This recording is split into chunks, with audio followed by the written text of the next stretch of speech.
and welcome the students to JEE Maths by GK Podar channel. You are watching JEE Maths by GK Podar. I am GK Podar and I will your mathematics mentor. तो guys, जैसे कि आपको पता है कि Monday to Saturday एक अपना महत्वपूर्ण सेशन चल रहा है जिसके अंदर हम जेई का मैथ्स को डिस्कस कर रहे हैं और मैथ्स को सीख रहे हैं। तो गाइज आज मेरा लेक्चर नंबर फंक्शन का लेक्चर नंबर 3 है। इससे पहले मैंने 2 लेक्चर फंक्शन का कर लिया है। जो गाइज आज मेरे से नए जुड़ रहे हैं उनके लिए सजेस्टेड है कि आप पहले जाके प्रीवियस वीडियो को देखें फिर यहाँ पे आए तो उनके लिए फिर ज़्यादा बेनिफिशियल हो जाएगा। तो गाइज चलिए आज का सेशन हम स्टार्ट करते हैं। पिछले क्लास में मैंने आपको कुछ होमवर्क दिया था, उस होमवर्क के सॉल्यूशन के साथ में मैं क्वेश्चन स्टार्ट करता हूं। लेकिन गाइज सबसे अच्छी बात कि एक वीडियो में कमेंट आया था कि बच्चे ने कमेंट किया था कि सर आपने एक पिछले क्वेश्चन जो कराया था सबसे लास्ट क्लास में जो सबसे लास्ट वाला क्वेश्चन था उस क्वेश्चन के अंदर जो आपने जीरो के पास जो लिया था वो एक मतलब ओपन इंटरवल में आना चाहिए था। क्यों आना चाहिए था? तो मुझे देख कर बहुत अच्छा लगा कि वीडियो बच्चे सीरियस लेके पढ़ रहे हैं। बहुत ही अच्छी बात है बच्चे, आप लोग ऐसे ही सीरियस होके पढ़ाई कीजिए, आपको सफलता एक दिन जरूर मिलेगी। तो गाइस जैसे कि उन्होंने बच्चे ने मुझे बोला था कि सर ये जो लास्ट का जो आंसर निकला है क्वेश्चन का x belongs to 0 to √3, zero के पास हमने क्लोज इंटरवल इंक्लूड किया है, इसका मतलब हमको 0 इंक्लूड करना है। पर ये जो दूसरा कंडीशन मेरा था वहाँ पे डिनोमिनेटर में तो x आ रहा है और डिनोमिनेटर में तो रेशनल इनक्वालिटीज को 0 चलता नहीं है, वो तो अनडिफाइंड हो जाएगा। इसका मतलब मुझे 0 तो कंसिडर नहीं करना पड़ेगा। तो बिल्कुल बच्चे आप सही सोच रहे थे, मेरे से मिस्टेक हुई थी पिछले क्वेश्चन में, थोड़ा बहुत मिस्टेक हो जाता है, आप लोग अंडरस्टैंड कर पा रहे हैं, अच्छी बात है। आप सभी गाइस से रिक्वेस्ट है कि उस करेक्शन को कर ले। जिनको पता चल गया वो अच्छी बात है, जिनको नहीं पता चला है वो इस करेक्शन को कर ले। जीरो के पास जो है वो ओपन इंटरवल यूज होगा। क्यों होगा? क्योंकि रेशनल इनक्वालिटीज के अंदर डिनोमिनेटर में तो 0 चलेगा नहीं, वो बोलेगा मुझे 0 चाहिए ही नहीं, तो 0 नहीं चाहिए मतलब 0 नहीं कंसिडर करना पड़ेगा और मैंने 0 कंसिडर कर लिया था।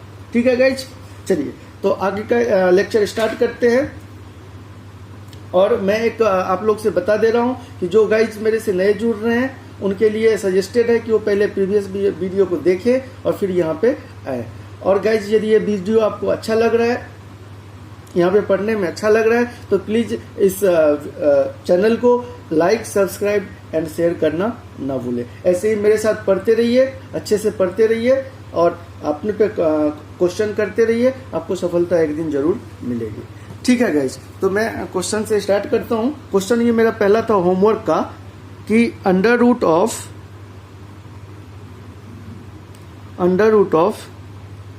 x माइनस, फिर उसके अंदर अंडर रूट है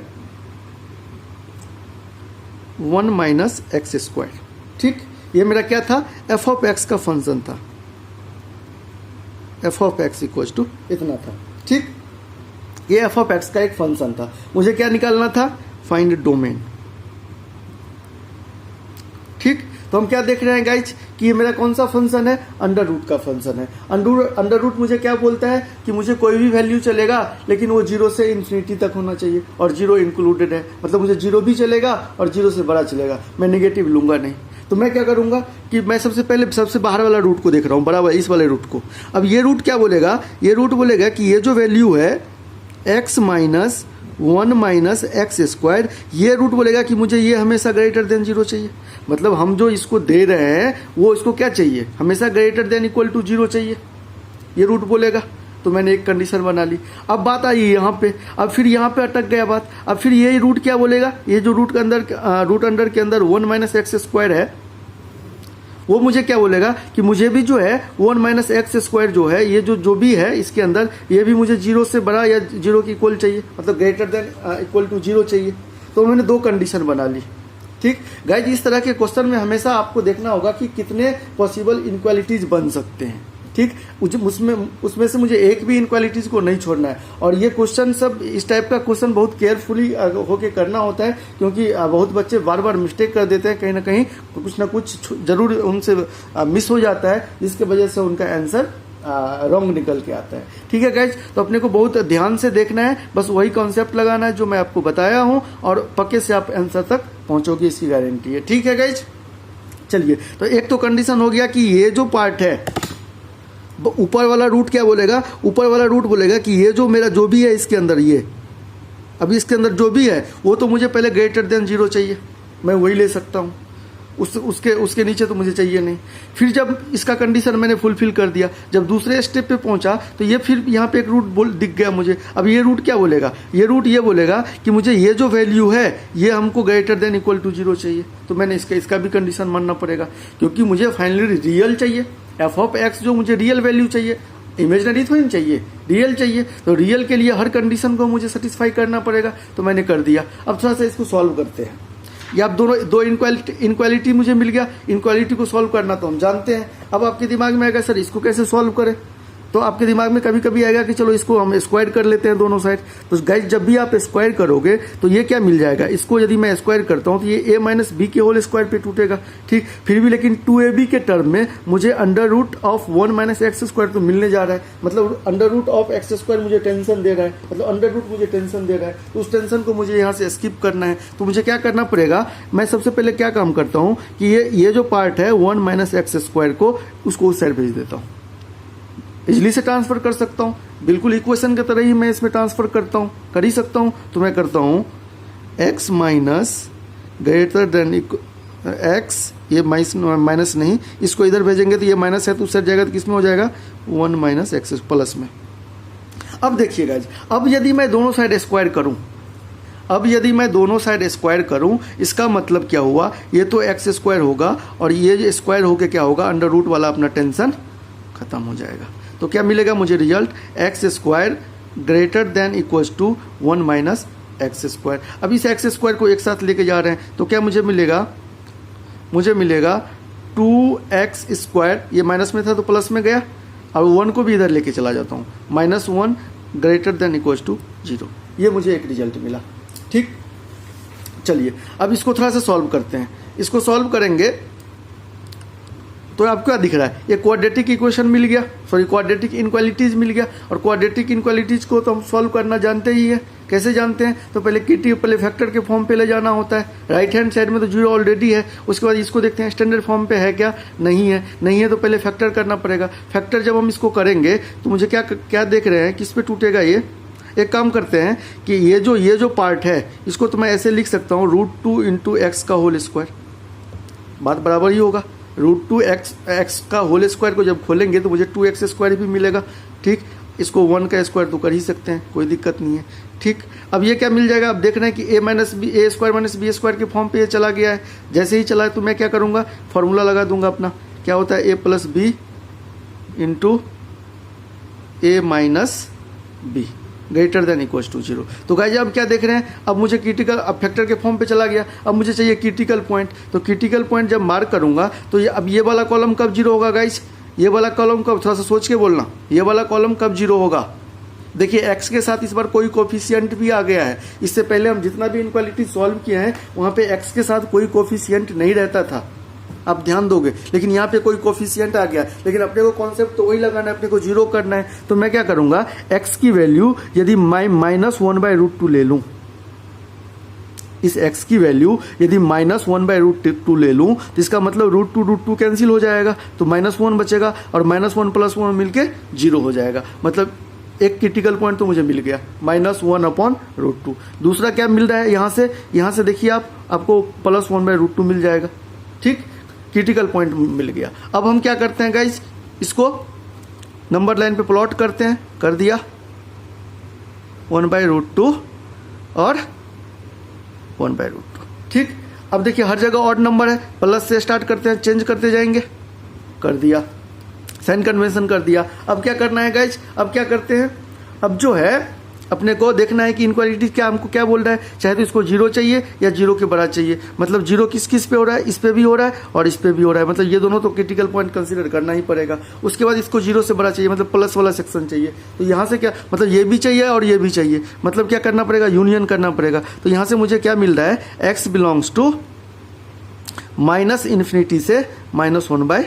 √2। अच्छा यहाँ पे -1/√2 को कंसिडर करना है, क्या करना है, यूनियन 1/√2 से इन्फिनिटी। ठीक, ये तो कंडीशन मिल गया यहाँ से। अच्छा उसके बाद देखिए ये क्या बोलेगा, ये बोलेगा कि ये तो अभी देखिए ये तो स्टैंडर्ड फॉर्म पे देखते हैं कि दिया हुआ है कि नहीं, तो पहले चेक करते हैं। राइट हैंड साइड 0 है, ये फैक्टर के फॉर्म पे है क्या, नहीं है। ठीक है, तो पहले फैक्टर के फॉर्म पे लाना पड़ेगा। उससे पहले हम क्या देख रहे हैं गाइस कि जो मेरा यहाँ पे देखिए थोड़ा आपको दिख नहीं रहा था, चलिए उससे पहले हम क्या देख रहे हैं कि ये जो है एक्स का कोफिशिएंट, वेरिएबल का कोफिशिएंट, वो एक नेगेटिव नंबर है। सबसे पहले मुझे क्या करना पड़ेगा, उसको पॉजिटिव बनाना पड़ेगा। तो माइनस से मल्टीप्लाई करेंगे, माइनस से जैसे ही मल्टीप्लाई करेंगे तो इनक्वालिटी का चेंज क्या हो जाएगा, साइन क्या हो जाएगा गाइज, चेंज हो जाएगा। तो माइनस से मल्टीप्लाई करके मैं ऐसे लिख दिया। ठीक, दोनों साइड किया तो माइनस माइनस ये प्लस हो जाएगा, प्लस माइनस ये माइनस हो जाएगा। ठीक, इनक्वालिटी का साइन चेंज कर दिया। अब क्या देख रहे हैं, ये a² - b² के फॉर्म पे जा ही सकता है, क्योंकि 1 का स्क्वायर मैं करूं तो 1 ही रहेगा, कोई फर्क नहीं पड़ने जा रहा है। तो यहां से मुझे क्या मिलेगा, x + 1 × x - 1 <= 0। यहां से ये मिल गया। ठीक है, अब क्रिटिकल पॉइंट मार्क करते हैं, क्या सब मिलेगा। एक तो क्रिटिकल पॉइंट मुझे मिलने जा रहा है यहाँ से -1 और यहाँ से +1। दोनों हर जगह ऑड नंबर है, मतलब प्लस से स्टार्ट करेंगे, माइनस प्लस। मुझे चाहिए क्या, <0। अच्छा 0 चाहिए क्या, हाँ चाहिए। ठीक, तो क्रिटिकल पॉइंट मार्क करना पड़ेगा। क्रिटिकल पॉइंट मार्क कर लिया। अच्छा अब मुझे क्या चाहिए, <0, मतलब ये सेक्शन चाहिए मुझे, ये वाला सेक्शन चाहिए। तो ये क्या मुझे देगा, -1 से लेके 1 तक क्या x बिलोंग्स करेगा। ठीक, ये हो गया इनक्वालिटी। ठीक है गाइज, चलिए अब देखिए ये मिल गया। अच्छा और कुछ हो सकता है क्या इसमें। अब एक चीज़ देखिए, आपको एक चीज़ ये चीज़ बहुत आदमी को नहीं समझ में आया होगा या नहीं, ये दो चीज़ तो क्लियर दिख गया होगा, लेकिन इसमें एक और चीज़ छुपा हुआ है। छुपा क्या हुआ है कि आपको ये पता है कि जो x है वो, ये सब कॉमन सेंस की बात है, आपको करना ही पड़ेगा ये सब। आपको ये पता है कि जो x है वो ग्रेटर देन है, चूंकि आपका जो यहाँ पे दिख नहीं रहा है, इसको कैंसिल करता हूँ। यहाँ पे देखिए आपको ये बोल रहा है कि x जो है, पहला कंडीशन, ये वाला कंडीशन, x जो है वो आपको बोल रहा है कि ये ग्रेटर देन = (1 - x²) है। ठीक, अब आपको ये क्या बोला, ये कंडीशन क्या बोल रहा है कि (1 - x² जो है वो हमेशा या तो 0 होगा या 0 से बड़ा होगा। अब इस रूट के अंदर गाइस थोड़ा सोच के आप देखो, इस रूट के अंदर यदि हमेशा 0 या 0 से बड़ा मिलेगा, इसका मतलब ये x को क्या मिलने जा रहा है, इस x को क्या मिलेगा,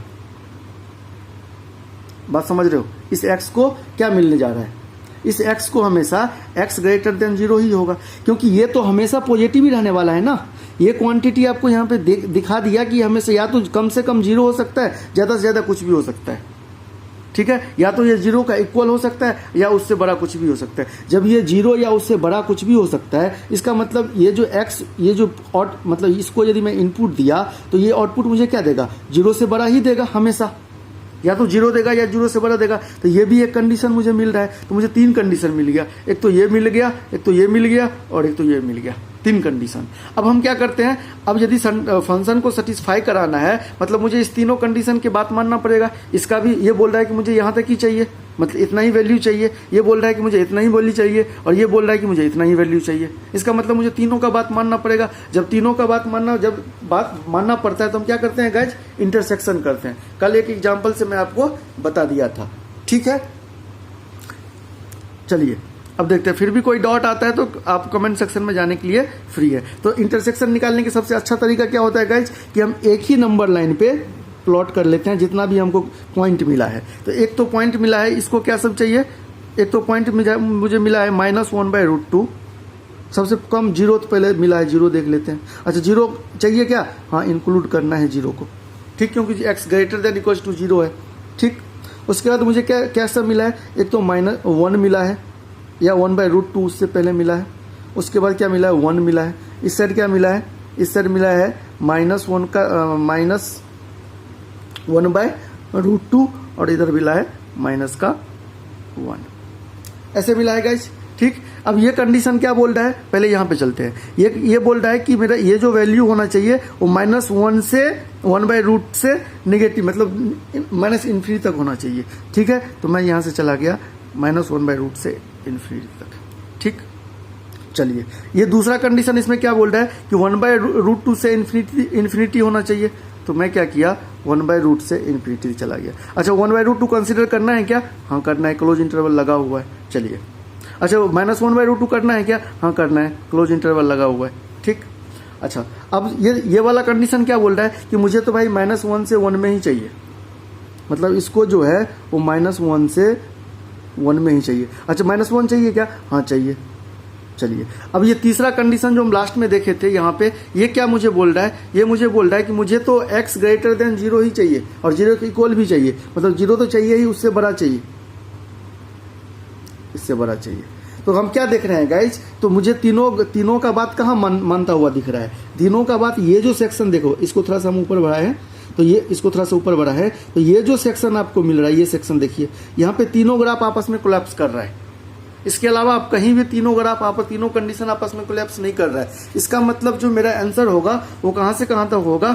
1/√2 से 1 तक। और ये दोनों चाहिए था क्या? हाँ चाहिए था, मतलब x बिलोंग्स टू -1/√2 से 1 तक, यही मेरा आंसर होगा। समझ गए गाइस? यदि कोई दिक्कत आ रहा होगा तो आप कमेंट सेक्शन में जाके जरूर मेरे से पूछ सकते हो। क्वेश्चन थोड़ा सा था घुमाओ, लेकिन आप इसको मेरे हिसाब से समझ पा रहे होंगे। ठीक है, अपने को बस इतना देखना है कि इनक्वालिटी अपने को तैयार करना है, मतलब कॉन्सेप्ट के बेसिस से। कॉन्सेप्ट क्या था? अंडर रूट का तो कॉन्सेप्ट था, उसको ये चाहिए था कि भाई उसको 0 से हमेशा बड़ा वैल्यू चाहिए था, या 0 चाहिए था, 0 भी उसको चलता। तो वही चीज़ तो मैं अप्लाई करते गया, 2-3 इनक्वालिटी बना और उस इनक्वालिटीज के बाद को हम इंटरसेक्शन करा दिए, मुझे आंसर मिल गया। ठीक है गाइज, चलिए एक नेक्स्ट जो दूसरा क्वेश्चन था उसको देखते हैं। दूसरा क्वेश्चन मेरा क्या था? दूसरा क्वेश्चन था कि f(x) जो अपने को दिया हुआ था वो ये दिया हुआ था कि 1 minus under root of 1 minus x square. वही चीज़ करेंगे। सबसे पहले बाहर वाला रूट से चलते हैं। बाहर वाला रूट क्या बोलेगा कि मेरे अंदर जो भी है, बाहर वाला रूट क्या बोलेगा कि मेरे अंदर जो भी है ये तो मुझे 0 या 0 से बड़ा चाहिए। तो मतलब इसको पहले लिख देते हैं 1 minus under root of 1 minus under root of 1 minus x square, ये तो ग्रेटर देन इक्वल टू 0 चाहिए, पहला कंडीशन। ठीक, अच्छा दूसरा कंडीशन, अब ये बोलेगा, ये अंडर रूट बोलेगा कि मेरे अंदर जो भी है, अब इसके अंदर क्या है, इसके अंदर ये टर्म है। ठीक, ये बोलेगा कि हमें जो है 1 minus under root of 1 minus x square जो चाहिए वो ग्रेटर देन 0 चाहिए। ठीक, अब यहां तक पहुंचे। अब फिर ये रूट क्या बोलेगा? ये रूट बोलेगा कि मुझे ये वाला जो टर्म है, ये वाला टर्म ये ग्रेटर देन 0 चाहिए या इक्वल 0 चाहिए। देखिए तीनों कंडीशन, अब हम इस तीनों कंडीशन को बारी बारी से सॉल्व करते हैं, मैं आंसर तक पक्के से पहुंचूंगा। देखिए इसको कैसे सॉल्व करें, इसको देखिए सबसे अच्छी बात इसमें क्या है कि 1 दे रखा है। 1 को हम कितना बार भी स्क्वायर कर सकते हैं तो वो 1 ही रहेगा, कोई चेंज नहीं होगा। तो सबसे पहले हम क्या करते हैं, इस टर्म को उस साइड भेजते हैं। अभी स्क्वायर हम नहीं कर सकते हैं। स्क्वायर क्यों करते हैं? क्योंकि मुझे रूट टेंशन देता है, रूट को हटाने के लिए। ठीक है, तो इसको पहले तो हम क्या करते हैं, इसको उससे ट्रांसफ़र करते हैं। तो उसको जब इसका ट्रांसफ़र करेंगे तो मुझे क्या मिलेगा, 1 greater than equals to under root of 1 minus under root of 1 minus x square. अब दोनों साइड स्क्वायर करेंगे तो क्या मिले, एक बार स्क्वायर करेंगे तो क्या मिलेगा, एक बार स्क्वायर करने पे मुझे क्या मिलने जा रहा है, 1 माइनस, देखिए ये ऊपर वाला रूट हट जाएगा, 1 माइनस एक्स स्क्वायर। ठीक, अब देखिए अब फिर 1 यहाँ पे आ गया। इस 1 को हम क्या करते हैं, इस साइड भेज देते हैं। कोई दिक्कत नहीं, 1 भेज सकते हैं। तो 1 इसको इधर साइड भेजेंगे तो प्लस में है तो माइनस में जाएगा, मतलब इस साइड क्या हो जाएगा, 0 हो जाएगा। और इस साइड क्या मुझे मिलेगा, minus of 1 minus x square. अब देखिए ये माइनस यहाँ पे लगा हुआ है, माइनस थोड़ा सा डिस्टर्ब करते हैं, मैं चाहता हूँ इसको प्लस कर लूँ। दोनों साइड माइनस से मल्टीप्लाई कर देते हैं। दोनों साइड जैसे ही माइनस से मल्टीप्लाई करेंगे तो ये जो इनक्वालिटी का साइन है वो क्या करेगा, चेंज कर जाएगा। तो इनक्वालिटी का साइन चेंज कर गया, मुझे मिला क्या, 1 माइनस एक्स स्क्वायर। अब फिर मैं स्क्वायर कर देता हूँ दोनों साइड, क्योंकि 0 का स्क्वायर 0 ही होगा। इसका मतलब क्या मुझे मिला कि 0 जो हो, मतलब x square 1 minus x square जो होगा वो लेस देन इक्वल टू 0 होगा। पहला इनक्वालिटी तो अपने को तैयार हो गया। ठीक, पहला इनक्वालिटीज मेरा तैयार हो गया ये। अच्छा दूसरा पे चलते हैं, यहाँ पे चलते हैं। इसको क्या करना पड़ेगा, उस साइड भेजिए, इसको भेजेंगे उस साइड तो क्या मिलेगा, सॉरी माइनस लिखा जा रहा है बार बार, 1 माइनस एक्स स्क्वायर, स्क्वायर करेंगे तो क्या मिलेगा 1 into 1 greater than equals to 1 minus x square. अब देखिए इसको कैंसिल करना पड़ेगा, 1 को इधर ले जाएंगे तो 0 हो जाएगा, सिंप्लीफाई करते हैं थोड़ा सा, तो माइनस एक्स स्क्वायर। अब देखिए ये माइनस चलेगा नहीं, दोनों साइड मल्टीप्लाई करना पड़ेगा, तो मुझे क्या करना पड़ेगा, 0 जो होगा वो लेस देन इक्वल्स टू हो जाएगा एक्स स्क्वायर का। ठीक, इसका मतलब क्या हुआ कि एक्स स्क्वायर जो होगा वो हमेशा ग्रेटर देन इक्वल्स टू 0 होगा। ऐसे तो इधर कर लिए, वही चीज यहाँ बोल रहा है। अब देखिए तीनों कंडीशन हम आपस में निकाल लेते हैं, और यहाँ पे क्या है 1 minus x square greater than equals to 0। इसका मतलब अच्छा यहाँ पे इसका देखिए ये इनक्वालिटी, देखिए यहाँ पे एक मिनट ध्यान से देखिएगा, देखिए ये इनक्वालिटी और ये इनक्वालिटी सेम है ना, जो ये बात बोल रहा है वही ये बात भी बोल रहा है। तो देखिए इसको थोड़ा सा पलट के, आपको ऐसे नहीं समझ में आ रहा है तो ऐसे देखते हैं, 1 माइनस एक्स स्क्वायर को इधर मतलब 1 माइनस एक्स स्क्वायर बड़ा और इक्वल है किससे, 0 से। देखिए ये और कंडीशन और ये कंडीशन दोनों सेम चीज बोल रहा है, तो जब दोनों सेम चीज बोल रहा है तो हम किसी एक इनक्वालिटी को सॉल्व कर लेंगे, हम क्यों बार बार मेहनत करेंगे, बात समझ रहे हो। अच्छा इस पे पहुंचते हैं, ये क्या बोल रहा है, ये क्या बोल रहा है कि एक्स स्क्वायर जो है वो ग्रेटर देन इक्वल टू 0 होगा, ये तो होगा ही, इसमें बोलने वाली क्या बात है। एक्स स्क्वायर जो है ये वाला जो एक्स स्क्वायर, ये वाला जो मेरा टर्म है, ये मिनिमम कितना हो सकता है, 0 हो सकता है, क्योंकि स्क्वायर लगा हुआ है ना, कम से कम तो ये 0 हो सकता है, तो 0 तो इसको चलेगा, या इससे उससे हमेशा ये बड़ा ही होगा। तो ये कंडीशन तो ये ऑलरेडी आपस में सेटिस्फाई कर रहा है, तो इसको सॉल्व करने का क्या जरूरी है, इसको तो सॉल्व करने का कोई जरूरी ही नहीं है।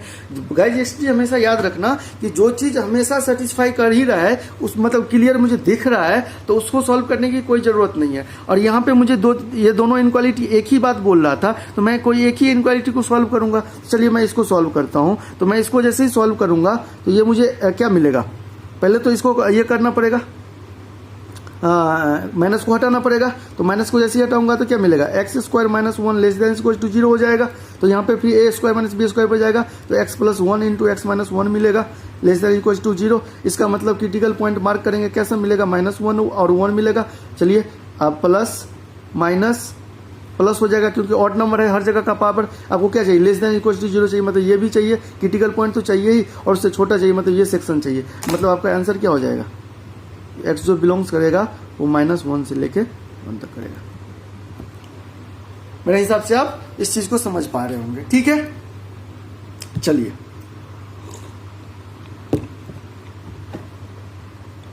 लास्ट क्वेश्चन देखते हैं। लास्ट क्वेश्चन क्या था अपना,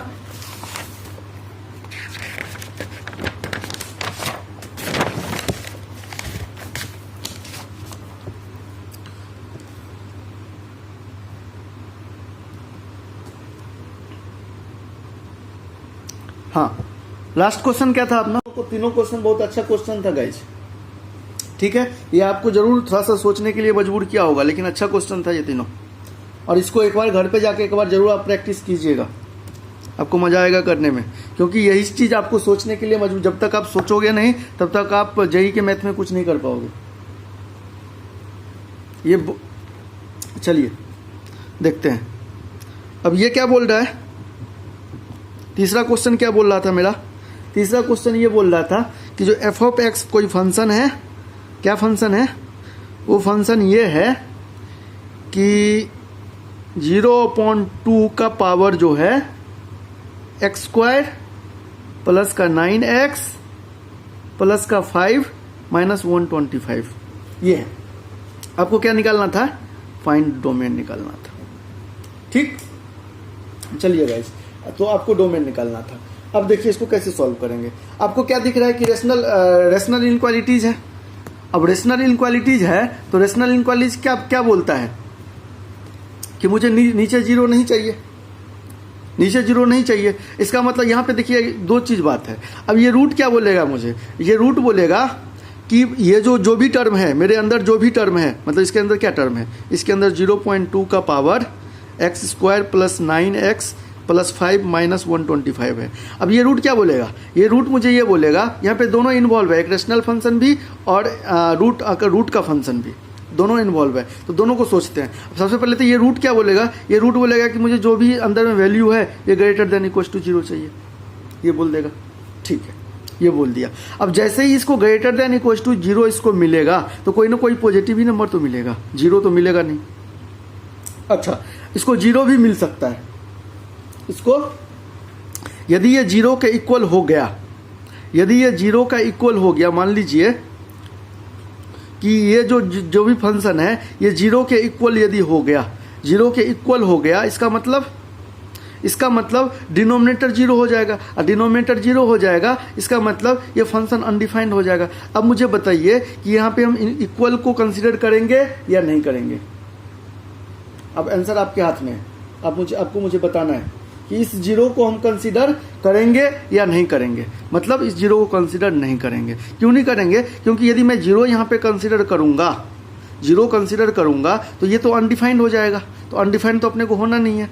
तो हमको तो दोनों का बात मानना पड़ेगा, क्योंकि यहाँ पे 2 फंक्शन इन्वॉल्व है, तो मुझे रूट अंडर का भी बात मानना पड़ेगा और मुझे रेशनल फंक्शन का भी बात मानना पड़ेगा। तो दोनों का बात मानना में क्या होता है, जो दोनों में कॉमन होता है, तो दोनों में कॉमन के लिए इसको क्या करना पड़ेगा, मुझे इस इक्वल का साइन यहाँ से हटाना पड़ेगा। इसका मतलब ये जो भी फंक्शन है ये हमेशा ग्रेटर देन 0 ही होगा, इक्वल नहीं होगा। बात आप समझ गए होंगे, ठीक।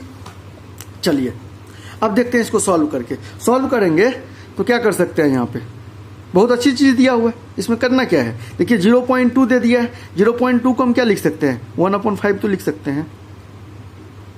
0.2 का मतलब 1/5 ही तो होता है, ठीक। इसका पावर क्या दे दिया है, x² प्लस का 9x प्लस का 5।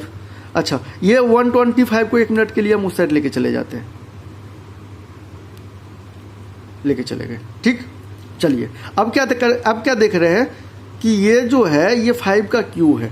देखिए कुछ ना कुछ कॉमन सेंस लग रहा है कि ये जो है ये 5 का क्यूब है, और यहाँ पे भी मुझे 1/5 मिल रहा है। मतलब यहाँ पे एक काम मैं कर सकता हूँ, 1/5 का तो यही मतलब होता है ना, 5 का पावर -1। तो मैं सबसे पहले इसको 5 करता हूँ। चलिए करते हैं, 5 का पावर -1 कर दिया, ठीक। अब उसके पावर में क्या है, x² plus 9x plus 5 greater than 125, ठीक। अब देखिए गाइज, अब कोई x⁴ m होता है, उसका पावर n होता है, इसका मतलब x⁴m इंटू n होता है। एक्सपोनेंट में ये चीज़ आप बच्चे में बेसिक में पढ़े होंगे। तो चलिए वही काम यहाँ पे हम करते हैं। तो 5 का पावर क्या हो जाएगा, माइनस का x² माइनस का 9x और माइनस का 5, और ग्रेटर देन इसको 5 का क्यों लिख दूँ, क्या लिख दूँ। अब आप एक चीज़ क्या जानते हो, देखिए सब कुछ सेट हो रहा है। अब क्या जानते हो आप कि बेस जब सेम होता है तो पावर इक्वल हो जाता है, ठीक है। मतलब बेस को हम हटा लेते हैं, तो जब जैसे ही हम बेस को हटाएंगे तो मुझे क्या मिलेगा, मुझे मिलेगा माइनस का x² माइनस का 9x माइनस का 5 ग्रेटर देन 3। बेस हट गया। अब 3 को क्या करना है, इस साइड ले आना है, तो इस साइड ले आते हैं। तो मुझे क्या मिलेगा, x² माइनस का 9x, ये आएगा तो मर्ज होके बन जाएगा माइनस का 8, बन जाएगा क्या, ठीक है। अब देखिए माइनस, अब मुझे तो x² वेरिएबल का कोफिशिएंट नेगेटिव चाहिए, नेगेटिव नहीं चाहिए, तो मैं माइनस से मल्टीप्लाई कर देता हूँ। माइनस से जैसे ही मैं मल्टीप्लाई करूंगा तो मुझे क्या मिलेगा, इनक्वालिटी का साइन चेंज हो जाएगा। तो मुझे क्या मिलेगा, x² प्लस का 9x प्लस का 8 ग्रेटर देन था तो लेस देन 0 हो जाएगा। ये मेरा इनक्वालिटी बना। अब ये इनक्वालिटी बना तो आपको ये तो क्वाड्रेटिक इनक्वालिटी है, इसको जो है सो मिडिल टर्म में सेपरेट कीजिए। तो इसको जो फैक्टर करोगे तो आपका आंसर आएगा x प्लस, आपका फैक्टर आएगा x प्लस 8 और x प्लस 1। ये आपका फैक्टर आएगा जो लेस देन 0 होगा, ठीक। चलिए अब क्या करना है, फैक्टर के फॉर्म पे है ही, कुछ नहीं करना है, क्रिटिकल पॉइंट मार्क करना है। मार्क कीजिए, -8 यहाँ से मिलेगा, माइनस का 1 यहाँ से मिलेगा, ठीक। अच्छा 0 लेना है क्या, 0 लेना है क्या, नहीं लेना है 0, क्योंकि इक्वल तो लगा ही नहीं है। मतलब क्रिटिकल पॉइंट मुझे नहीं लेना है, इंक्लूड नहीं करना है। अच्छा सब जगह का पावर क्या देख रहे हैं, एक और नंबर है, मतलब प्लस से स्टार्ट होगा और प्लस पे जाके खत्म होगा। आपको क्या चाहिए, लेस देन 0 चाहिए, मतलब ये सेक्शन चाहिए। तो ये सेक्शन चाहिए तो मुझे क्या मिलेगा, -8 से -1। अच्छा -8 -1 लेना था क्या, नहीं लेना था, मतलब ओपन इंटरवल, ठीक है गाइज। तो ये था मेरा डोमेन। अब मेरे हिसाब से आपको डोमेन समझ में आ गया होगा। मतलब बेसिकली हम डोमेन में करेंगे किए क्या है, बेसिकली ये डोमेन में किया है कि डोमेन सीखने के लिए मुझे कुछ स्टैंडर्ड फंक्शन की जरूरत होता है, ठीक है, पहले उस स्टैंडर्ड फंक्शन का मैंने डोमेन देख लिया, तो इसमें मुझे पता चला कि जो भी फंक्शन क्वेश्चन के अंदर इन्वॉल्व रहता है उसको क्या क्या चीज से दिक्कत होता है, क्या क्या चीज से दिक्कत हो रहा है, उसको मुझे स्किप करना है। वही काम तो मैं कर रहा था कि उसको जिस जिस चीज से दिक्कत हो रहा है उसको मैं हटा रहा था। ठीक है, वही काम हम डोमेन के अंदर किए हैं। ठीक है, ये था मेरा गाइस लेक्चर डोमेन का, बेसिक डोमेन का। फिर जैसे जैसे आगे हम बढ़ेंगे, जैसे जैसे फंक्शन को आगे देखेंगे तो दूसरा और भी बहुत सारा फंक्शन आएगा, उसका भी हम डोमेन देखेंगे। ठीक है, उसका भी रेंज देखेंगे, उसका भी ग्राफ देखेंगे। तो ये था डोमेन के लिए। अब हम सीखते हैं रेंज, कि रेंज कैसे निकालते हैं।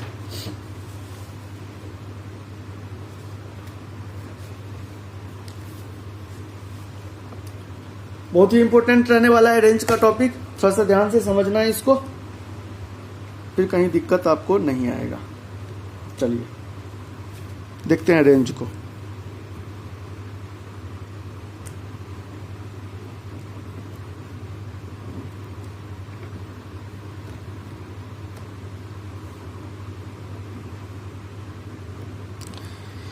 रेंज, अब रेंज क्या होता है?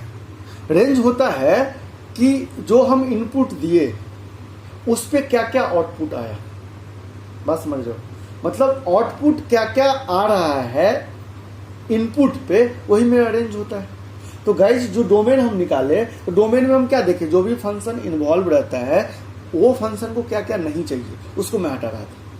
लेकिन रेंज निकालने का कोई स्टैंडर्ड फंक्शन नहीं होता है, इसका एक अलग अलग मेथड होता है, और अलग अलग मेथड के मतलब अलग अलग मेथड सजेस्टेड होता है रेंज निकालने के लिए। ठीक है, तो हम अलग अलग मेथड के थ्रू रेंज निकालना सीखेंगे। ठीक है, कुछ तो अभी सीखेंगे मेथड, कुछ जाके हम 12th क्लास में सीखेंगे। तो जो अभी सीखना है उसको सीखते हैं, 4-5 मेथड अभी सीख लेते हैं, 1-2 मेथड बचेगा उसको 12th क्लास में देखेंगे, क्योंकि वो उसी के लिए वहीं पे सही रहेगा सीखना।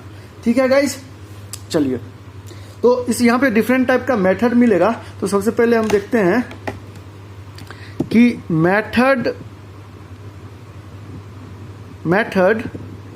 To find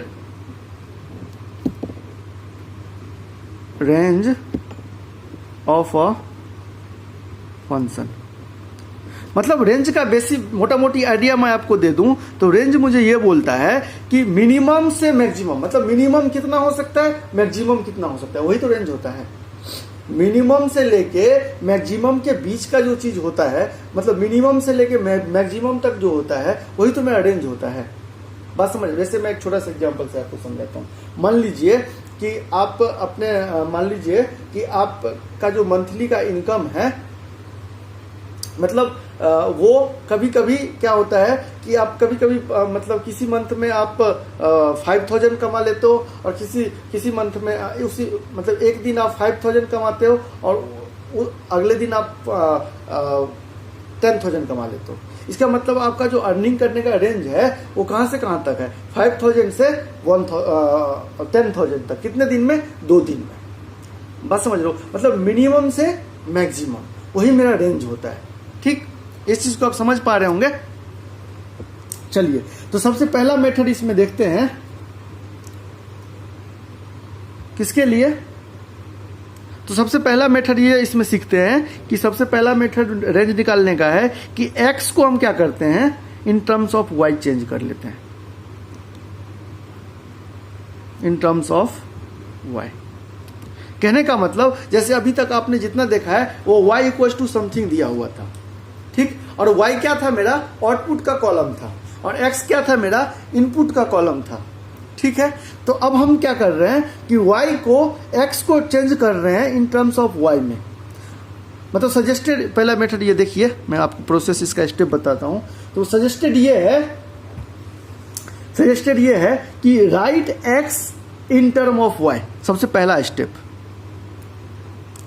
right x in terms of y, पहला स्टेप। उसके बाद दूसरा स्टेप क्या करना है अपने को? दूसरा स्टेप करना है now find domain of y, domain of y। मतलब y मतलब यदि x को इन टर्म ऑफ y किए तो मान लीजिए अभी हमने एक फंक्शन लिया था, किस फंक्शन के लिए था, y equal to f of x के लिए मान लेते हैं, y equal to f of x के लिए था। ठीक, इस मान लीजिए कोई फंक्शन है आपको y equal to f of x का और आपको रेंज निकालना है, तो रेंज निकालने के लिए सबसे पहला मेथड क्या सजेस्टेड है कि x in terms of y करो। ठीक, तो सबसे पहले x in terms of y करो, उसके बाद क्या करो, तो x तो मुझे कोई नया फंक्शन मुझे देखने को मिलेगा, तो मैं क्या करूँगा, मैं ये करूँगा कि x को, अब पहले उस टाइम f लिए थे फंक्शन, तो इस बार हम y ले लेते हैं, g ले लेते हैं, कुछ भी ले सकते हो आप, ये तो वेरिएबल है। अब x को कर दिया y के टर्म्स में। अब क्या बोल रहा है कि आप नाउ फाइंड डोमेन, आपको इस फंक्शन का डोमेन निकाल लेना है, किसका, g ऑफ y का, मतलब y का। अब जो y का डोमेन होगा, तीसरा स्टेप क्या बोलता है कि जो y का डोमेन होगा, जो y का डोमेन होगा वही मेरा x का रेंज हो जाएगा। बात समझ रहे हो, जो मेरा y का डोमेन होगा वही मेरा x का रेंज हो जाएगा। इसको आप क्वेश्चन से और ज़्यादा क्लियरिटी आएगी, देखते हैं, कंफ्यूज नहीं होना है। ऑफ जी डोमेन, मतलब जी का जो डोमेन होगा, ये जी क्या है, मेरा फंक्शन है। पहले फंक्शन क्या था, एफ ऑफ एक्स लिया था। ठीक, अब x को हम इन टर्म्स ऑफ y दे दिए, तो इसी को हमने लिख लिया g फंक्शन, क्योंकि f ने हमने यूज किया कर लिया था, इसलिए मैं g फंक्शन यूज कर लिया। अब चाहो तो t फंक्शन यूज कर लो, अब चाहो तो जो भी मन करे वो यूज कर सकते हो। ठीक, अब इस g फंक्शन का मैंने क्या कर लिया, डोमेन निकाल लिया। डोमेन बोल रहा है कि जो g फंक्शन का डोमेन होगा ना, डोमेन ऑफ g फंक्शन, वही उसका किसका रेंज होगा, रेंज ऑफ p फंक्शन, या जो भी बोलिए f function. Domain of g is same as range of p। ठीक, ये सजेस्टेड है। मतलब कुल मिला के ऐसा है कि रेंज निकालने के लिए हम डिफरेंट मेथड को सीखेंगे। ठीक, उसमें सब, जैसे हम पहला एक एग्जांपल लिए कि y equal to f of x है, ये मैंने मान लिया, ये मेरा फंक्शन है। ठीक, अब इस फंक्शन के लिए मुझे क्या करना पड़ेगा कि x in terms of y हम देखते हैं कि x को हम क्या करते हैं कि y के, सबसे पहला क्या है कि x in terms of y, मतलब पहले आपको क्या था कि y equal to f of x था। अब f ऑफ x को हम y के टर्म में ले जाएंगे, बस समझ लो, x को हम y के टर्म में ले जाएंगे। ठीक, उसके बाद हम क्या करते हैं, जो y का टर्म मिला ना, उसका हम डोमेन निकाल लेते हैं, और उसका जो डोमेन होगा ना, वही इस फंक्शन का रेंज होगा। कहने का मतलब सीधी सी बात है, बस समझ लो। क्वेश्चन के थ्रू इसको और क्लियरिटी लाते हैं। चलिए, क्वेश्चन है आपका,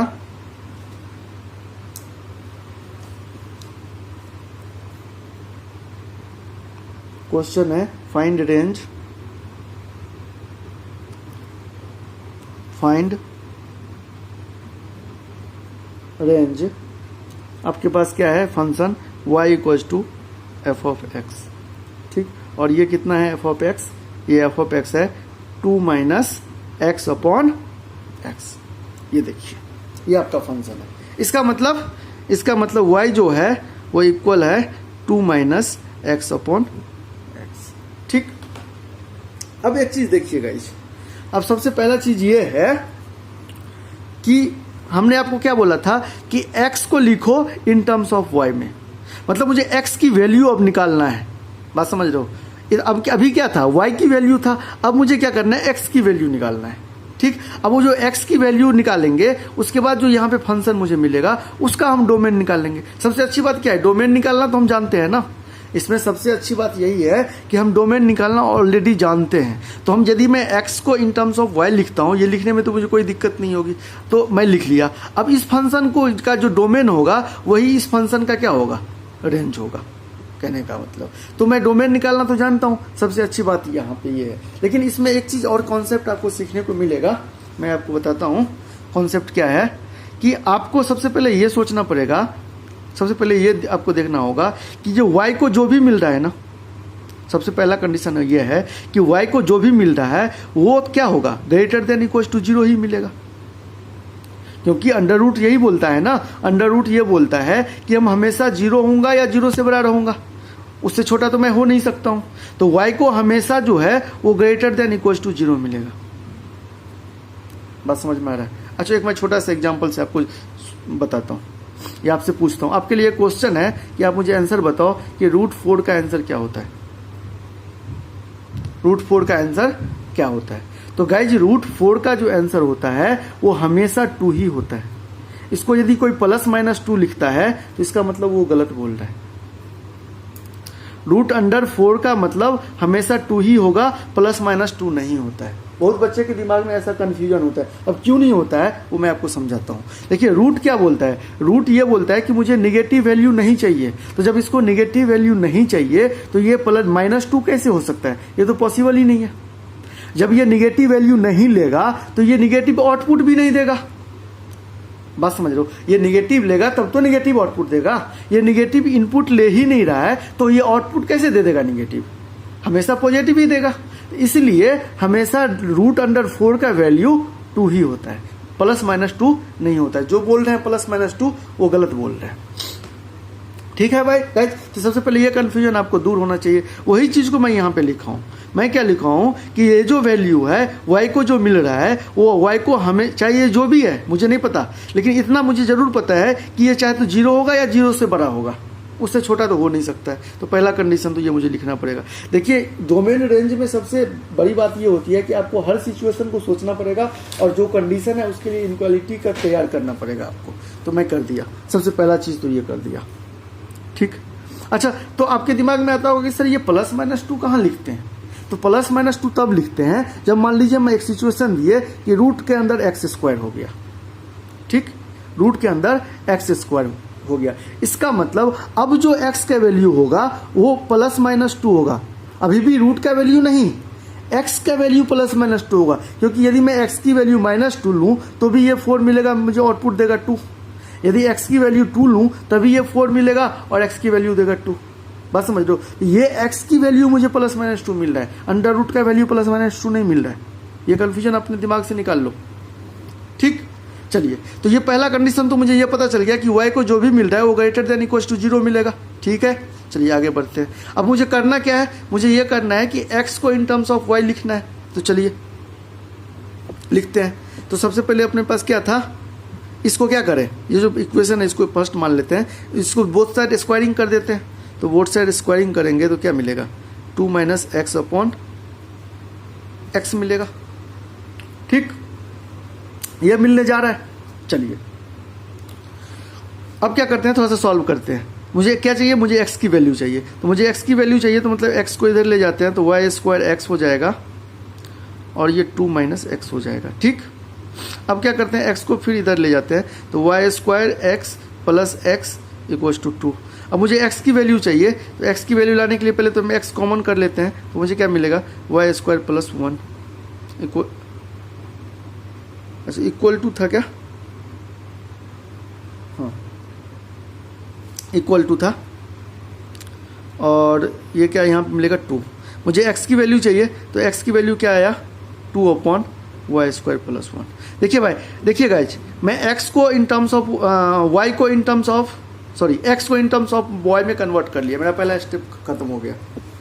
अब क्या बोल रहा है कि जब इस फंक्शन का डोमेन होगा ना, वही उस फंक्शन का रेंज हो जाएगा जो मेरा ओरिजिनल फंक्शन था, जिसका मुझे रेंज निकालना था।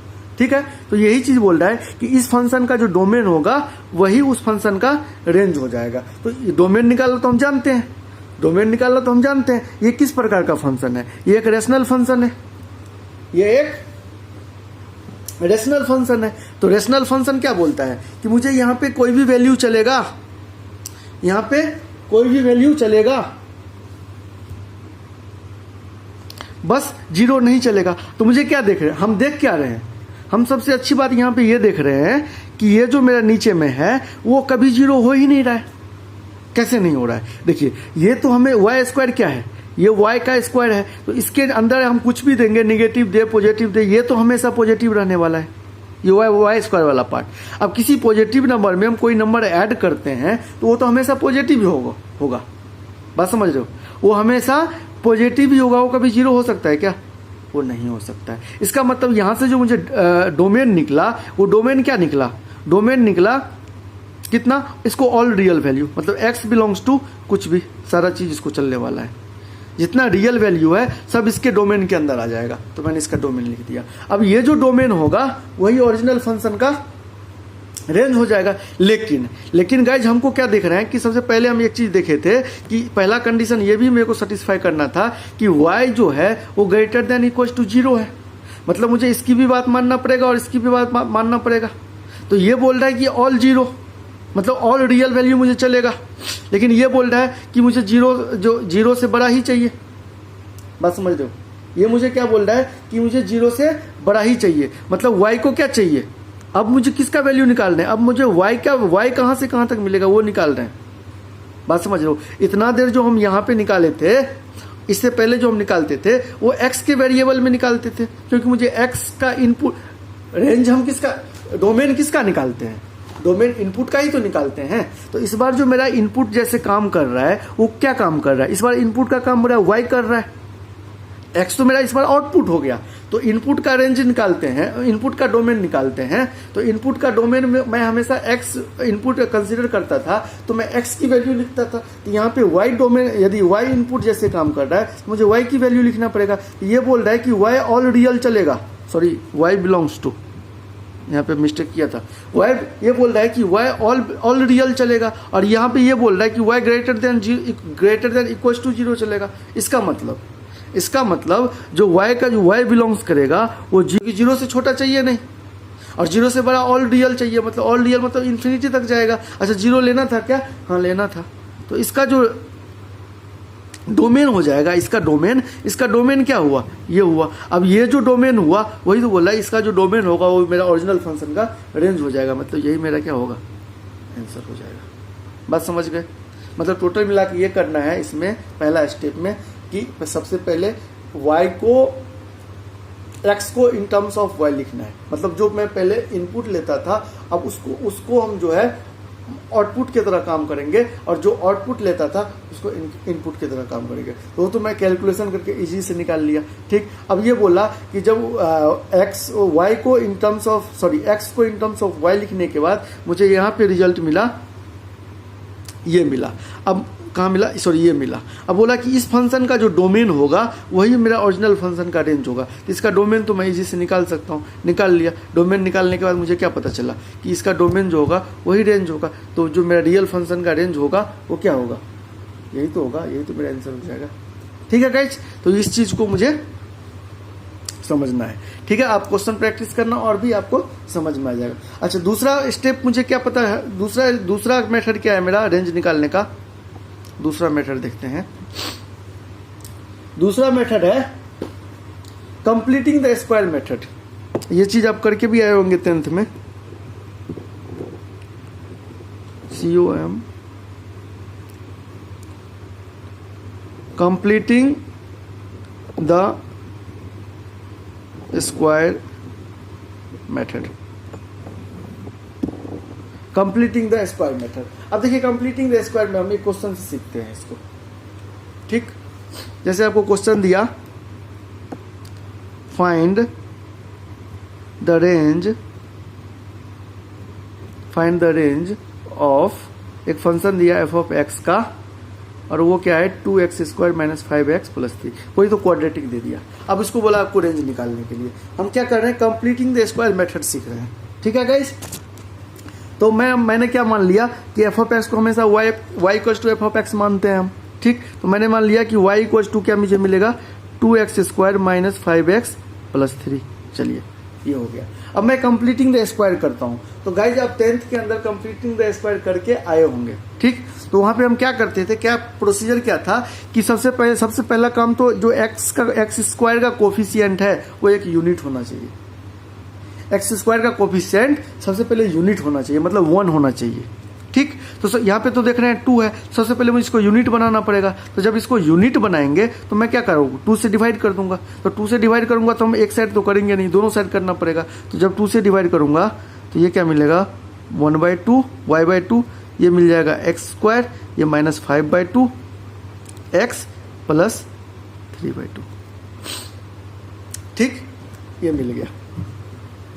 अब क्या करते हैं कंप्लीटिंग द स्क्वायर मेथड में, जो मेरा ये दोनों टर्म है इस पे फोकस करते हैं, इस वाले टर्म पे। कांस्टेंट टर्म को 1 मिनट के लिए साइड रखते हैं, ठीक, इस वाले टर्म पे फोकस करते हैं। अब मुझे इसको कंप्लीटिंग द स्क्वायर बनाना है, मतलब एक होल स्क्वायर के टर्म में लिखना है। तो क्या प्रोसीजर होता है?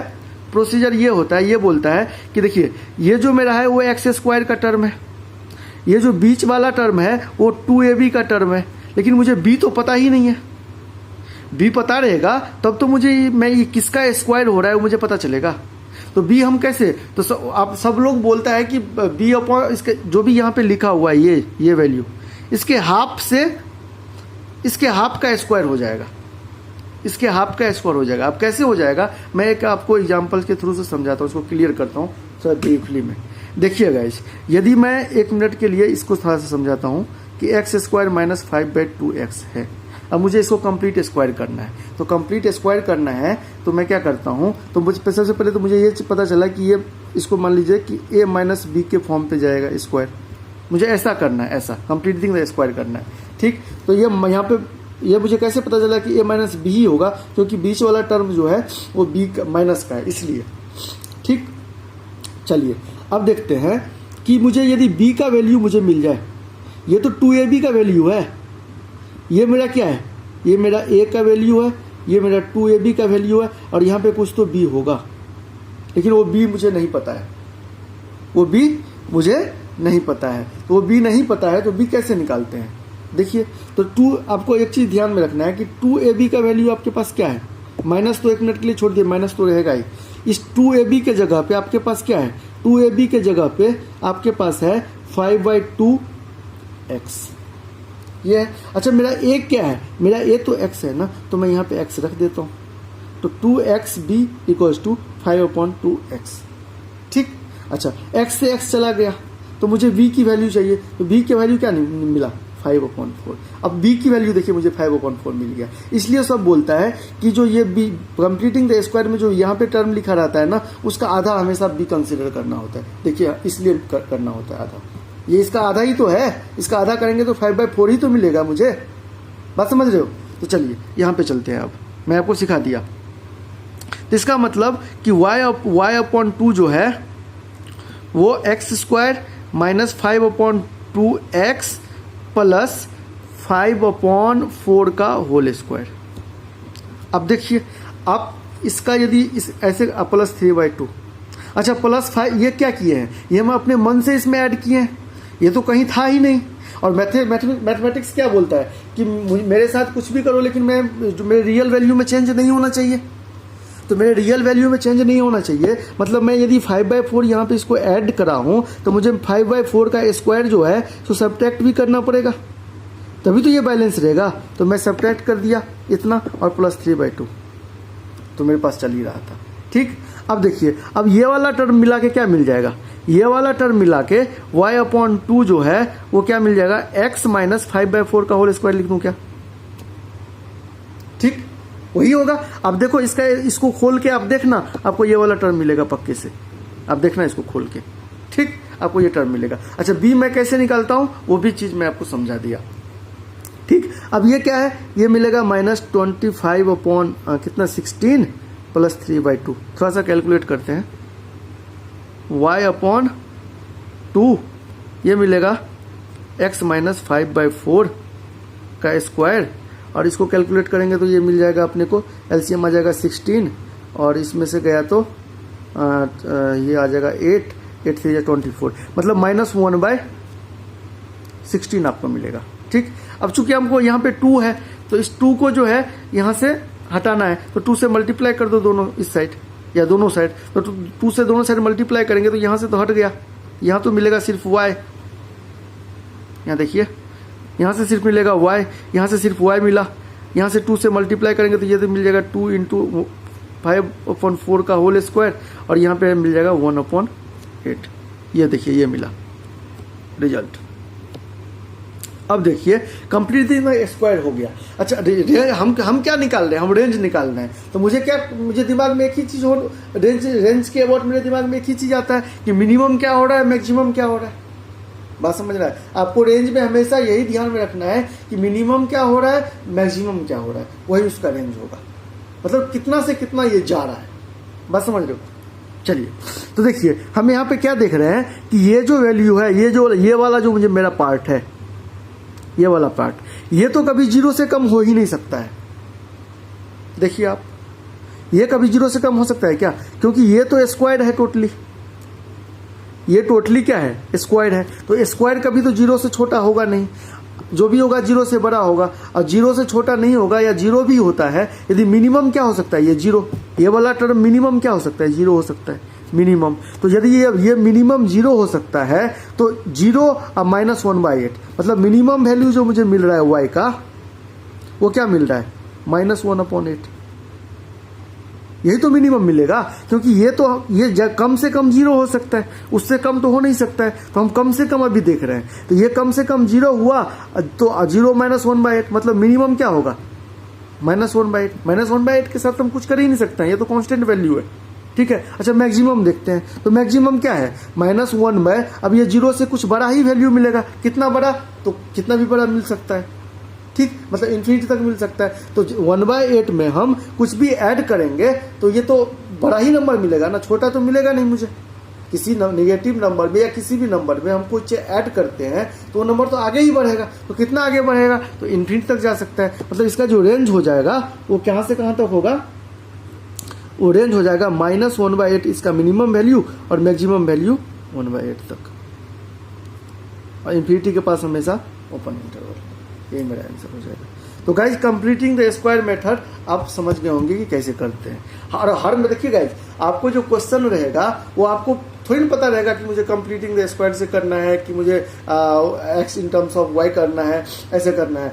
आपको क्वेश्चन में थोड़ी दिया रहेगा, आपको लॉजिक लगाना, आपको पकड़ना पड़ेगा इस बात को। इस चीज को कैसे आप पकड़ोगे? जब तक आप मोर क्वेश्चन नहीं करोगे इस चीज को आप नहीं पकड़ सकते हो। इसलिए डोमेन निकालना तो आसान हो जाता है, क्योंकि डोमेन में कुछ एक्सटेंडेड फंक्शन हमको पता रहता है, और उस फंक्शन का मतलब उसको क्या क्या चाहिए वही चीज हम निकालते हैं। मतलब उसको क्या क्या नहीं चाहिए उसको हम हटाते हैं। लेकिन यहाँ पे कोई स्टैंडर्ड फंक्शन नहीं है मेरे पास। यहाँ पे मेरे पास मैं क्या करता हूँ कि कुछ मेथड है मेरे पास, जिसके उस मेथड के तहत हम क्या करते हैं? रेंज निकालते हैं। तो हमने 2 मेथड यहाँ अभी सीखा है, ठीक है गाइज। इस 2 मेथड को आप इस करके आना। चलिए एक मेथड और सीखते हैं, 2-4 मिनट का टाइम है, एक मेथड और सीखते हैं इसके अंदर।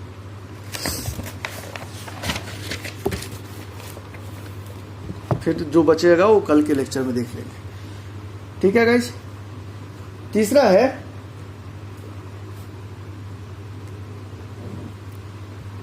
Use of input restriction.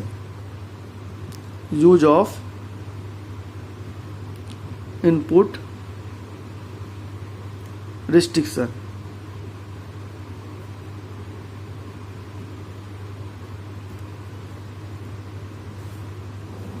अब इसका एक एग्जांपल से मैं आपको समझाता हूं। जैसे आपको बोला कि find range, f of x जो है फंक्शन दे दिया √of x² + 2x + 3, ठीक। चलिए अब देखिए गाइस, इनपुट पे अब आपको क्लियर दिखा दिया कि इनपुट रिस्ट्रिक्शन मतलब इनपुट के पास कुछ रिस्ट्रिक्शन होगा। मेरा फंक्शन यहाँ पे क्या है? √ का फंक्शन है, ठीक। लेकिन उसका इनपुट क्या है? इनपुट तो ये है, √ के अंदर मैं यही चीज दे रहा हूं ना, तभी तो मुझे आउटपुट देगा। तो मैं पहले इनपुट पे ही देख लेता हूं कि इनपुट कहां से कहां तक जाएगा। मैं इनपुट को ही सोच रहा हूं कि इनपुट हम कहां से कहां तक लेते हैं, और यदि उस इनपुट का √ कर देंगे तो मुझे कहां से कहां तक वैल्यू देगा वो मुझे पता चल जाएगा।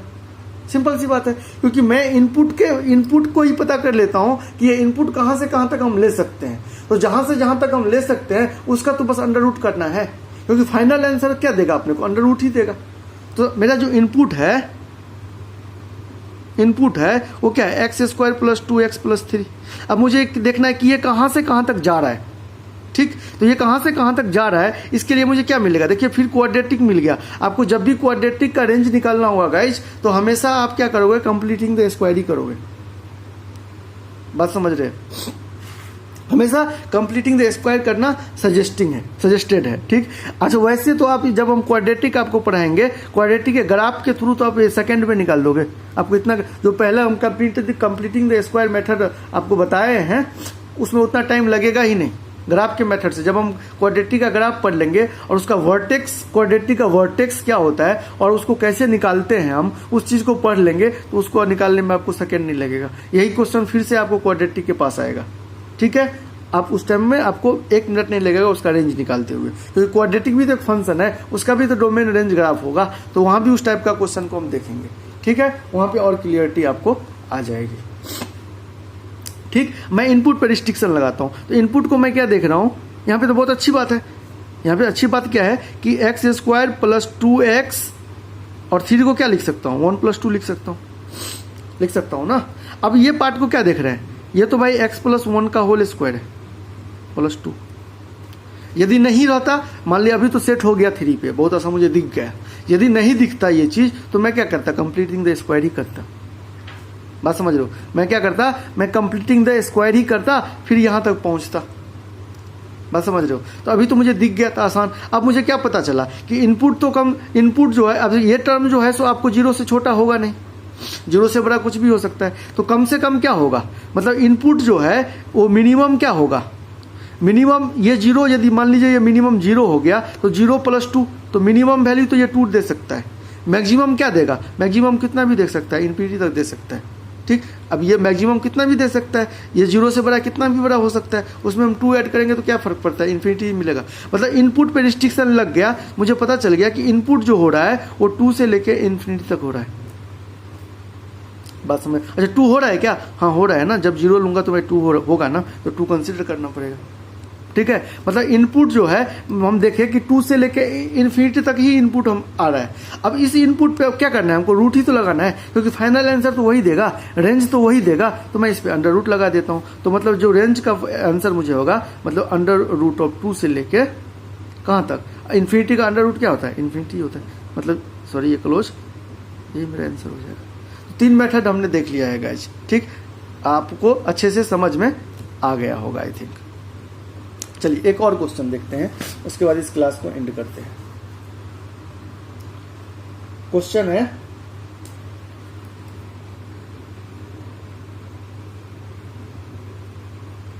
फाइंड R, फंक्शन दे दिया आपको, f(x) कोई फंक्शन है, 3 sin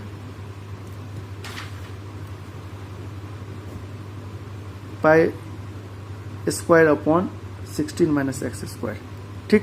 अब देखिए गाइज, अभी यहां पे भी हम इनपुट रिस्ट्रिक्शन का फॉलो करेंगे, ठीक। अच्छा ये जो इनपुट मिल रहा है वो किसको मिल रहा है, साइन को मिल रहा है। थोड़ा बहुत आप ट्रिगोमेट्री आप करके आए होंगे, मैं इतना मान के चलता हूं कि 10th में थोड़ा बहुत ट्रिगोमेट्री आपको आता होगा, यहाँ पे कोई परेशानी की बात नहीं है। अच्छा इनपुट किसको मिल रहा है, साइन को मिल रहा है, लेकिन कैसा इनपुट मिल रहा है, अंडर रूट का इनपुट मिल रहा है। तो अंडर रूट जैसे ही दिमाग में आता है, मतलब मिनिमम वैल्यू क्या हो सकता है, 0। इसका मिनिमम वैल्यू 0 ही हो सकता है, क्योंकि अंडर रूट तो ये बोलता है कि मैं 0 से छोटा तो लूंगा ही नहीं। बात समझ में आ रहा है, 0 से बड़ा मुझे कुछ भी चलेगा या 0 तक चलेगा। मतलब इसको जो साइन को इनपुट मिलेगा वो मिनिमम क्या मिलेगा, 0 मिलेगा। अच्छा मैक्सिमम क्या, अच्छा 0 कब मिलता, जब x की वैल्यू π/4 हो जाता, तो π/4 का स्क्वायर मतलब 0 हो जाता। बात समझ में आ रहा है, x की वैल्यू जब π/4 हो जाता तब जाके मुझे 0 मिलता। चलिए ठीक है, तो मिनिमम वैल्यू मुझे पता चल गया, रूट को देखते ही मुझे मिनिमम वैल्यू पता चल गया। अच्छा मैक्सिमम क्या हो सकता है, तो देखिए ये गाइज कोई नंबर है, ठीक। इस नंबर में से ये क्या हो रहा है, ये x तो कुछ भी है, मुझे क्या फर्क पड़ता है, ये x कुछ भी है, इसमें से तो ये सब्ट्रैक्ट ही करेगा, इसमें से ये तो कुछ ना कुछ सब्ट्रैक्ट ही करेगा। तो मतलब मैक्सिमम कब होगा, जब ये मेरा x जो है वो 0 हो जाए। बात समझ, जब मेरा x 0 हो जाएगा तभी ये मेरा मैक्सिमम की तरह काम करेगा। तो जब मुझे x 0 होगा मतलब ये मैक्सिमम होगा। मैक्सिमम कितना होगा, π² / 16 पे, मतलब π/4 पे, ठीक। अच्छा ये इनपुट किसको मिला, ये इनपुट मिला साइन को। तो साइन को जैसे ही 0 देंगे, 3 × साइन को जैसे ही 0 देंगे तो साइन क्या बोलेगा, साइन 0 0 और साइन π/4 1/√2। ये मुझे साइन आउटपुट दे देगा, मतलब रेंज दे देगा। बात समझ रहे हो, साइन को जैसे ही हम ये इनपुट दिए तो साइन मुझे क्या, ये आउटपुट दे देगा। 3 से मल्टीप्लाई कर दो तो 0 3/√2, ये मेरा आंसर हो जाएगा। फिर से आप ये छिप गया था, फिर से इस क्वेश्चन को मैं समझाता हूं। देखिए अब ये बोल रहा है कि फाइंड रेंज निकालना है f of x equal to 3 sine under root of कुछ तो है, ठीक। मतलब इस बार जो इनपुट मिल रहा है वो किसको मिल रहा है, साइन को मिल रहा है। अच्छा इनपुट क्या मिल रहा है, अंडर रूट, तो अंडर रूट के अंदर कुछ तो मिल रहा है, मतलब अंडर रूट मिल रहा है, मतलब हम इनपुट पर रिस्ट्रिक्शन लगा रहे हैं। तो इनपुट कम से कम क्या हो सकता है, जैसे ही रूट देखे मतलब रूट क्या बोलेगा, कम से कम मैं तो 0 होगा, अदरवाइज उससे बड़ा हुई होगा। तो मतलब क्या, मिनिमम वैल्यू जो मिला, मिनिमम वो क्या मिला, 0। मतलब साइन को मिनिमम क्या मिलेगा, 0 मिलेगा। अच्छा मैक्सिमम 0 कब मिलेगा, जब π/4, जब x की वैल्यू π/4 हो जाए, तब देखिए π² माइनस हो जाएगा 0। अच्छा मैक्सिमम कब मिलेगा, इसके अब ये जो भी है इसमें से x कुछ ना कुछ माइनस ही हो रहा है ना, कुछ ना कुछ माइनस हो रहा है। तो मैक्सिमम कब मिलेगा, जब ये x 0 हो जाए, जब x 0 होगा तभी ये मैक्सिमम मिलेगा। तो x को मैं 0 करूंगा तो ये क्या मिलेगा, रूट के अंदर बाहर जाएगा, तो ये π/4, मतलब साइन को π/4। फाइनल रिजल्ट क्या दे रहा है, साइन इनपुट पर रिस्ट्रिक्शन क्या लग रहा है, इनपुट जो है मिनिमम इतना से मैक्सिमम इतना तक जाएगा, इससे ज़्यादा नहीं जा सकता है, ठीक। अब साइन को मिला यहाँ से यहाँ तक, तो साइन क्या करेगा, उसको आउटपुट में कन्वर्ट करेगा। Sine 0 0, sine 5/4 1/√2। अब 3 से मल्टीप्लाई कर दिया, मैंने आंसर निकाल लिया। ठीक है गाइज, तो आज का लेक्चर यहीं पे एंड करते हैं। एक मेथड और बचा है रेंज के अंदर, ग्राफ के थ्रू से हम कैसे रेंज निकालते हैं, उस लेक्चर को हम कल देखेंगे, उस मेथड को। आज के लिए इतना ही। यकीन है कि आप आज के लेक्चर को एंजॉय किए होंगे और अच्छे से पढ़े होंगे। चलिए गाइज, आज के लेक्चर को समाप्त करते हैं। गुड नाइट, धन्यवाद।